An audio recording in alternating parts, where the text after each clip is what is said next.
Ассаламу алейкум, құрметті жамағат. Алла амандық берсе, бүгін сіздермен уақыт жайында уағыз айтатын боламыз иншалла. Алла субхана ва тағала баршамызға пайдалы етсін. Уақыт деген нәрсе адам баласы үшін бұл өмірде өте маңызды, өте қымбатты нәрсе екен. Тіпті уақыт дүниеден де барлық нәрседен қымбат нәрсе екен. Сол себепті Алла субхана ва тағала Құран кәрімде «Уал аср» асыр уақытына серт етті.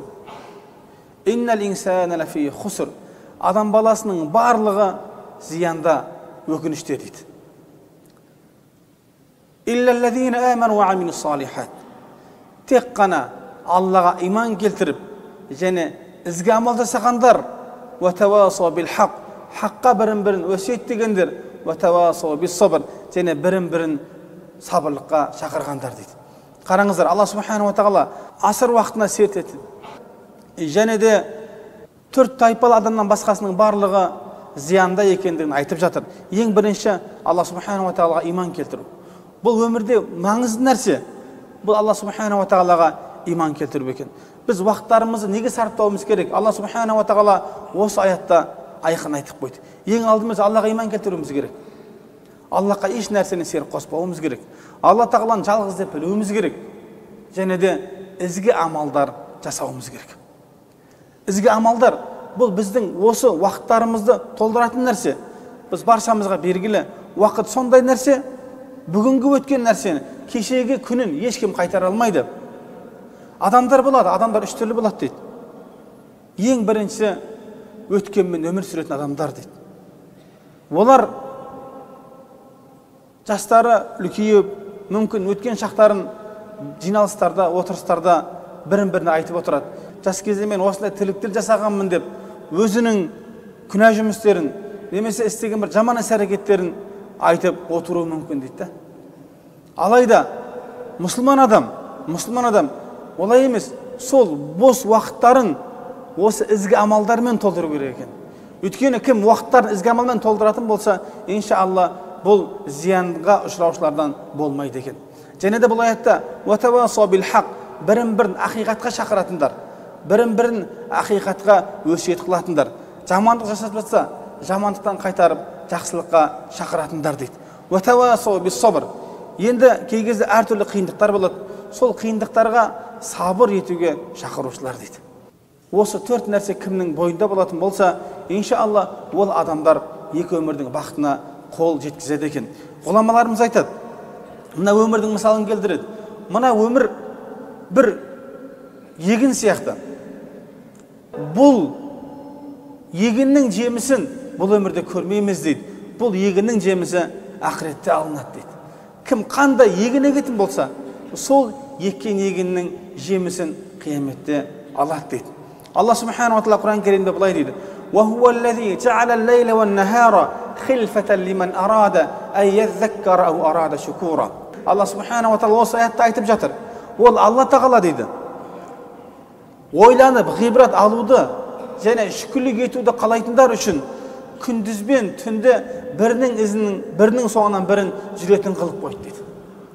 Былай қарасақ, күндізбен түннің ауысуы бұл біз үшін ғибрат алу үшін және шүкірлік ету үшін екен ағайындар. Алла субхана ва тағала бізге бұл күндері сол үшін беру керек екен. Пікір жүргізу үшін, ойлану үшін. Адам өзінің өткізген уақыттарын пікір жүргізу керек. Мен қалай өткіздім уақытымды? Ақыретім үшін не пайда алып келдім? Ертең қияметте мен әрбір өткізген уақыттарыма сұралам ғой. Уақыттарды мен неге пайдаландым?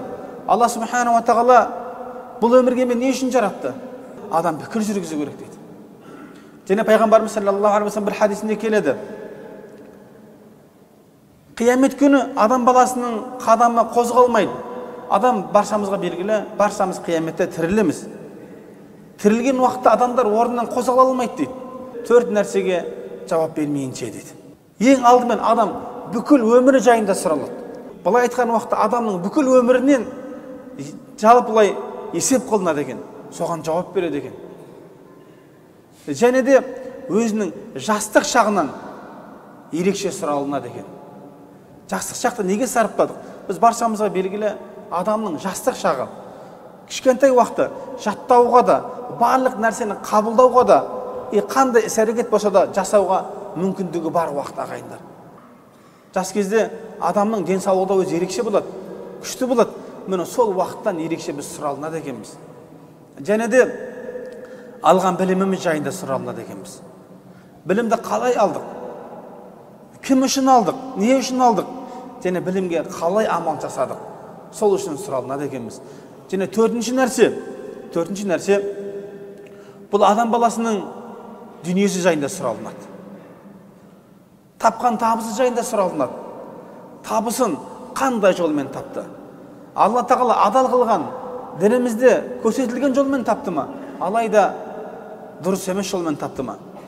Осыдан сұралынса, және де ол дүниені қай жолдарға сарыптады? Адал жолға сарыптады ма? Немесе дұрыс емес жолдарға сарыптады ма? Осы хадиске қарап отыратын болсақ, ағайындар, біз адам баласы баршамыз осы өміріміз үшін жауап береді екенбіз. Омар ибн Хаттаб радиаллаху анху айтады: осы өмірде өздеріңізге есеп беріңіздер. Қияметте есеп беруден алдын дейді. Өйткені мына өмірде адам өзіне есеп беретін болса, өзінің өткізген уақытына есеп беретін болса дейді, онда қияметте оған есеп беру оңай болады. Өйткені адам баласы мына өмірде есеп берген уақытта істей алмаған іс-әрекеттерін орын толтыруға мүмкіндігі бар. Тұталмаған оразаларын тұтуға мүмкіндігі бар. Жасай алмаған жақсылықтарын ата-аналарына мысал алатын болсақ, жасай алмаса, оның орын толтыру мүмкіндігі бар ағайындар. Ол жеңіл, алайда қияметтегісі қиын дейді. Өйткені қияметте адам баласы қайтып мына өмірге келе алмайды. Бұл айтқанда, осы өмірде жасаған амалдарың, бағана айтқандай, еккен егіннің жемісін алуға тірелеміз ағайындар. Сол үшін осы өмірде өткізген уақыттарымызды біз көп не істеуіміз керек ағайындар, есеп беруіміз керек өзімізге.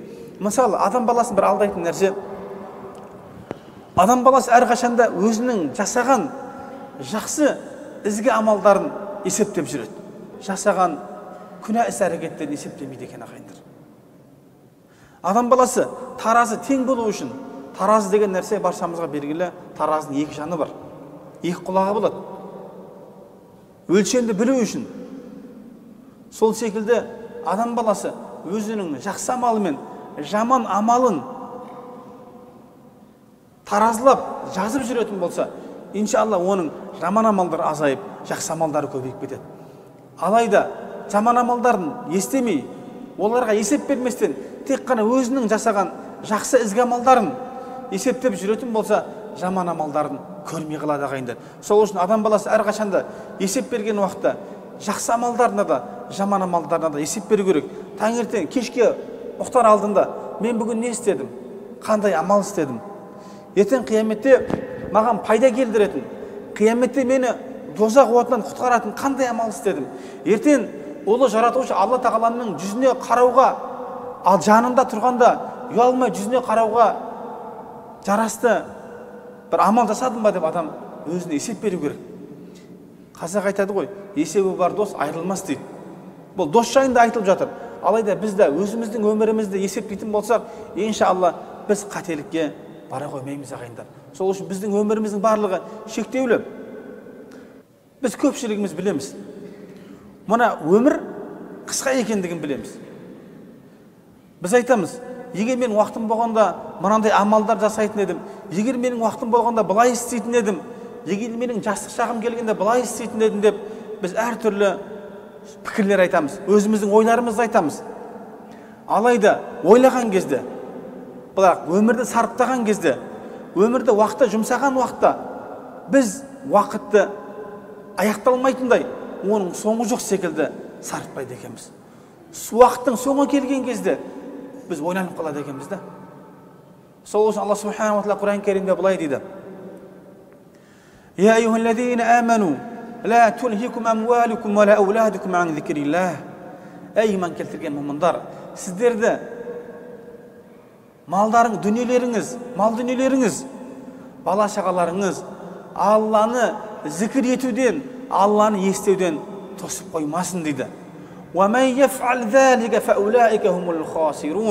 Егерде кім мал дүниесі, бала шағасы Алла тағаланы естеуден тосатын болса, әне солар зиянға ұшырағандар дейді. Осы жерде тоқталатын нәрсе, бала шаға нәпақасын тауып беру әрбір ер азаматтың мойнындағы міндет ағайындар.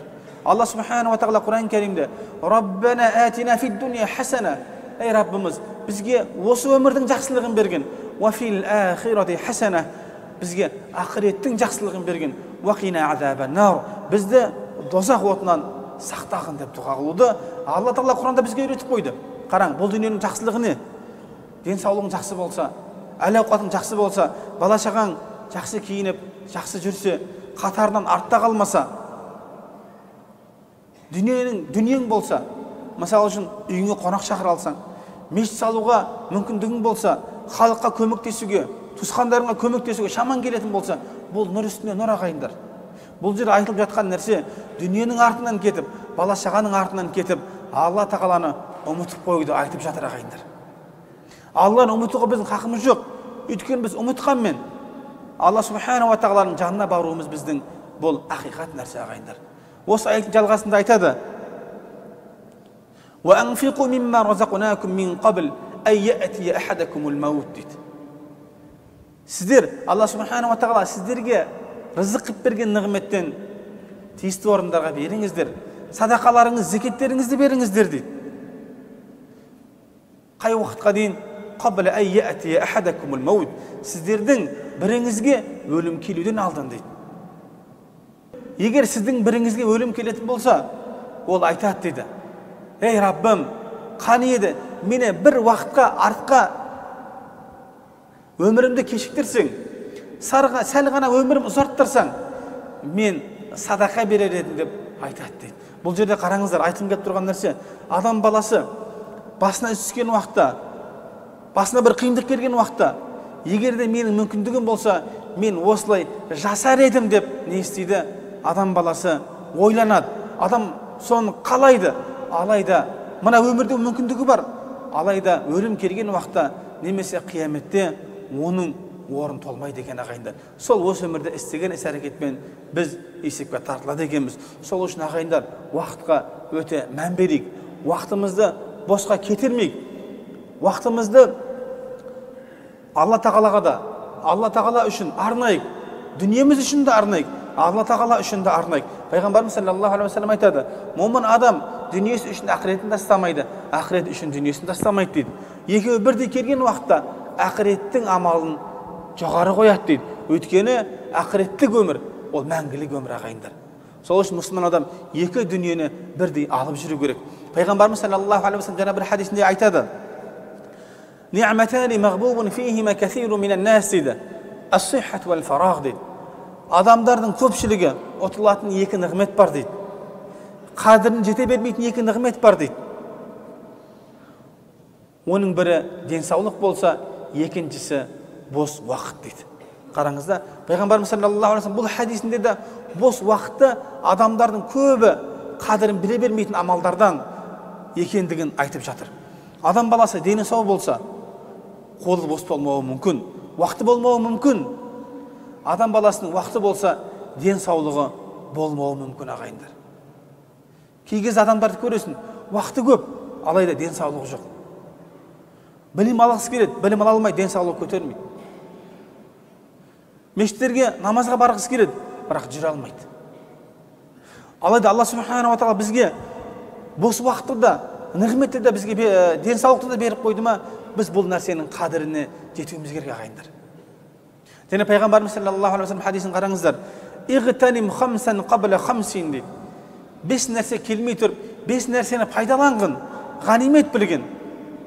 "Сиххатака қабла сақамик" дейді. Ауру келмей тұрып, денсаулықтың қадірін білген дейді. Денсаулықтың қадірін білу өте маңызды нәрсе. "Фарағака қабла шуғулик" дейді. Бос уақытыңның қадірін білген дейді. Ертең сондай замандар келеді, қолың бос болмай қалады. Сол үшін бос уақыттың қадірін білген деп Пайғамбарымыз саллаллаху алейхи ва саллям мына хадисте айтып жатыр. Және де "Шабабака қабла харамик", қартаюдан алдын жастық шағыңның қадірін білген дейді. ғинаке қабля фақрик дейді. Байлықтың қадірін білген дейді. Кедейлік келместен бұрын дейді. Хаятеке қабля маутик, өлім келместен бұрын өміріңнің қадірін білген дейді. Осы жерде қарайтын болсақ ағайындар, пайғамбарымыз саллаллаху алейхи вассалам 5 нәрсені бізге маңызды екендігін айтып жатыр. Ең бірінші денсаулық. Денсаулық та бір уақытындалық нәрсе. Bir күні келеді, bir күні бұл да кетіп қалады ағайындар. Егер бұған мән бермесек, адам баласы денсаулығына қарау керек. Егер сенің денің сау болатын болса, сен құлшылығыңды жүйелі түрде орындай аласың. Егер сенің денсаулығың болатын болса, жұмыс жасап, бала шағаңа нәпақа тауып бере аласың. Егер сен денің сау болатын болса, дүние тауып, зекет бере аласың. Сен денің сау болатын болса, сен қажылыққа бара аласың. Сенің денсаулығың болатын болса, сен ораза айында, Рамазан айында ораза тұта аласың. Сол үшін денсаулықта жатқан көп нәрсе бар ағайындар. Сол үшін дініміз осы денсаулыққа өте қатты мән берді. Денсаулықтың қадірін білу керек. Жастық шақ, бағана айтып кеттік. Жастық шақта адам баласы қабілеті өте зирек болады. Әл қуаты, күш қуаты, былай айтқан уақытта кемелденген уақыты жас кезі. Білім алуға да, жұмыс жасауға да, құлшылыққа да, барлық нәрсеге мүмкіндігі болады. Ал қартайған уақытташы, қартайған уақытта жас кезімізде Құран оқу үйренбесек, намаз оқу үйренбесек, дұғалар жаттамаған болсақ, қартайған уақытта біздің тіліміз келмей қалады екен. Оқи алмай қаламыз. Қиналасын. Сол үшін мына жерде айтып жатқан нәрсе, біз пендеміз ғой. Алла Тағала Құран Кәрімде "Уама халақтул джинна вал инса илля лиябудун", адамдар мен жындарды тек қана өзіне құлшылық қылу үшін жараттым деп Алла Тағала Құран Кәрімде айтып қойды ғой. Бұл өмірде мақсатымыз не? Аллаға құл болу, Аллаға құлшылық жасау. Басқа ешқандай мақсат жоқ. Қалған нәрсенің барлығы осы өмірдің қажеттілігі ағайындар. Енді біз сол мақсатты орындау үшін жас кезде Құран жаттасақ, жас кезде пайғамбарымыздың хадистерін жаттайтын болсақ, жас кезде өзіміздің құлшылығымызды толықтай меңгеріп алатын болсақ, қартайғанда қиналмайды екенбіз ағайындар. Пайғамбарымыз саллаллаху алейхи вассалам әдейі арнайы жастық шақтың уақытын білген дейді. Қартаю келместен тұрып, одан алдыңғы хадистерде қияметте адам сұралатын 4 нәрсенің бірі жастық шағы ағайындар. Сол үшін жас жігіттер бар араларымызда. Жастық шақты босқа өткізбейік ағайындар. Әлбетте бағана айтқандай дүние тіршілігін жасау керек. Алайда ақыреттік нәрсені де біз ұмытып қоймауымыз керек ағайындар. Және де бос уақыттың қадірін қараңыздар. Адамда кей кезде бос уақыт болады. Бос уақыттың көпшілігі жастық уақыттарда болады. Осы уақыттарды жақсылап пайдаланатын болсақ, иншалла, пайғамбарымыз саллаллаху алейхи вассалам хадисінде келеді. Абдулла ибн Аббас деген пайғамбарымыздың көкесінің баласы болады. Аббастың баласы Абдулла. Алла разы болсын екеуінен де. Пайғамбарымыз саллаллаху алейхи вассалам айтады: "Ей балақай, мен саған бірнеше сөздер үйретемін, жаттап алғын" дейді. Бұл жерде түсінілетін нәрсе ең бірінші ана баланың ойын пайғамбарымыз саллаллаху алейхи вассалам өзіне қаратып алып жатыр. Өйткені айтатын сөзі өте маңызды. Сол үшін ана жас баланың көңілін өзінің сөзіне бұрып жатыр да: "Ей балақай, мен саған бірнеше сөздер үйретемін, жаттап алғын" деді. Соның бірі ағайындар, Алла субханала ва тағаланы денің сау кезде, қайғың жоқ уақытта, барлық нәрсені жеткілікті уақытта еститін болсаң, Аллаға шүкірлік ететін болсаң, Алланың берген нығметтеріне, Аллаға құлшылық ететін болсаң, Аллаға құл бола білсең дейді, ертең сенің басыңа бір қиындық келген уақытта Алла субханала ва тағала саған көмектеседі дейді. Сол үшін біз әрқашанда өзіміздің бойымызда жүрген нығметтерді біліп, Алла тағалаға шүкірлік ете білуіміз керек. Сонда біздегі нығмет біздің бойымыздан кетпейді. Қиындық келетін болса, Алла субханала ва тағала бізге одан шығар жол көрсетіп қояды ағайындар. Сол үшін әрқашанда уақытымызды үнемдейік ағайындар.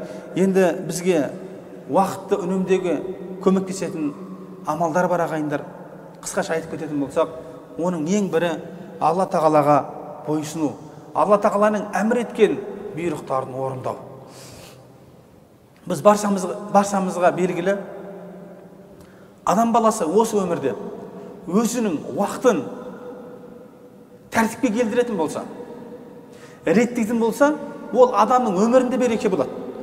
Сол үшін адам баласы Алла субханала ва тағаланың берген осы құлшылығын өзінің бойына сіңдіріп, өмірлік бір тәртіп қойып алса өзіне, иншалла ол адамның өмірінде тәртіп болады ағайындар. Ең алдымен біз Алла тағалаға құлшылық қылатын болсақ, Алла тағаланың бізге бұйырған бұйрықтарын, 5 уақыт намаздарын орындайтын болсақ, иншалла біздің өмірімізде тәртіп болады ағайындар. Ең алдымен тәртіп керек. Алла субханала тағаланы көп есту керек. Және бұған қоса айтатын нәрсе, адам баласы өзінің өткізген уақытына есеп беру керек.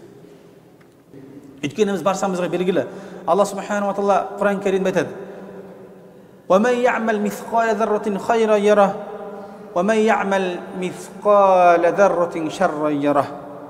Қараңыз, кімде-кім шаң тозаңындай, қараң, өте аз мөлшерде айтып жатыр да. Өте аз мөлшерде жақсылық жасайтын болса, ол оны көреді. Егерде адам баласы шаң тозаң аз ғана бір мөлшер бұл, сол көлемде жамандық жасайтын болса, адам баласы соны көреді дейді. Өйткені біз баршамызға белгілі, бағана айтқандай, біз осы өмірде әрбір іс-әрекетімізге, тұрған тұрысымызға, жүрген жүрісімізге, сөйлеген сөздерімізге есеп беретін болсақ, иншалла ол қателік болатын болса, оны тоғырлауға мүмкіндігіміз болады екен ағайындар. Және де адам баласы дос болған уақытта, адам баласы уақытын үнемдейтін, уақытының қадіріне жететін адамдармен дос болған жөн дейді. Біз баршамызға белгілі, пайғамбарымыз саллаллаху алейхи ва саллям хадисінде келеді: адам өз досының дінінде дейді. Өз досының дінінде. Сен кіммен бірге дос болып жатқандар, сіздің қайсы біріңіз, егер біреумен дос болатын болсаңыздар, кіммен дос болып жатқанын қараңыздар дейді. Қараңызда, дос деген нәрсе өте маңызды нәрсе. Бұрынғы өткен бабаларымыз, аталарымыз айтады: егер бір қауымға барып, сол қауыммен өмір сүретін болсаң, ол қауымның ең жақсыларымен серіктес болғын, ең жақсыларымен әріптес болғын, жамандармен серіктес болмағын дейді. Егер сен жамандармен серіктес болатын болсаң, олардың жамандығы бірте-бірте саған жұғады дейді. Ал жақсылармен серіктес дос болатын болсаң, иншалла оның жақсылығы, егер сенде жаман іс-әрекеттер болатын болса, жаман сөздер, жаман қимылдар болатын болса, жек көрінішті, аралармен бірге жүріп, олардың жақсы әрекеттерін көріп, адам өзіндегі жаман іс-әрекеттерін тастайды екен ағайындар. Сол үшін әрқашанда дос болған уақытта өзіміздің достарымызды қолдан келгенше уақытын үнемдейтін, Алладан қорқатын, сондай әдепті, ақлақты адамдармен дос болатын болсақ, иншалла біз ұтылмаймыз. Иншалла. Қазақта сөз бар ғой, мына өмірді мысал келтірген уақытта қазақ айтады: қамшының сабындай қысқа ғұмыр дейді. Және бір сөзде келеді: адамның өмірі дейді, азан мен намаздың арасында ғана дейді. Бұл айтқан уақытта адамның өмірі азан мен намаздың арасында өтіп кетер екен ағайындар. Өмірге келдік, бізге имам азан шақырып, есім қояды, ат қояды, есімің пәленше деп, бір күні уақыт келеді, жаназа намазын оқып, бізді жерлеп қояды ағайындар. Сол үшін адамның баласының уақыты, өмірі азан мен намаздың ортасында екен ағайындар. Сол үшін әрқашанда уақыттарымызды үнемдейік. Алла субханала тағала баршамыздың уақыттарымызға береке берсін. Алла субханала тағала баршамызға қайырлы ғұмыр нәсіп етсін. Деніміз сау болсын иншалла. Жастарымызға Алла хидаят берсін. Кәрілерімізге, қарттарымызға, Алла субханала, ақсақалдарымызға Алла тағала өмір жастарына берекет берсін, денсаулықтарына берекет берсін иншалла. Алла баршамызға екі өмірдің жақсылығын берсін. Ва ахиру дa'wana алхамдулиллахи раббил аламин.